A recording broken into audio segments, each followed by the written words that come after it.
There could be thousands of unaccompanied children in camps in Europe. The government had said Britain would not set up any new scheme to settle any of them here. Today, the Prime Minister changed his mind. We are going to do more for children who were already registered in Europe before the EU-Turkey deal. But the principle we should try to cling to is that we shouldn't do anything that encourages people to make the perilous journey.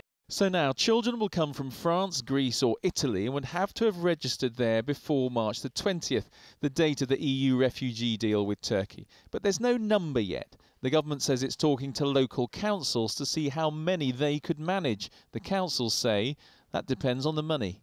With an average cost of £50,000 to support a child who's in care in the UK, we know that the costs in bringing in significant numbers are going to be very, very large. If we're talking relatively small numbers, we know there are councils out there who are saying that they can provide that additional capacity. But to gear that number, to gear the system up to take many thousands, clearly a lot more money will be required. Campaigners had been putting pressure on the government by saying before World War II, Britain had taken in 10,000 Jewish children.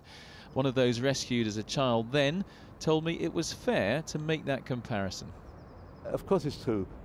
The young people in Europe are not facing gas chambers, but they're in a pretty dire situation given 10,000 of them have gone missing according to Interpol, given that they're sleeping rough in places, they're vulnerable to being trafficked, to being taken into prostitution. So I think they are still in danger. With this change of heart, David Cameron's avoided defeat in Parliament, but some who were ready to vote against him are still worried.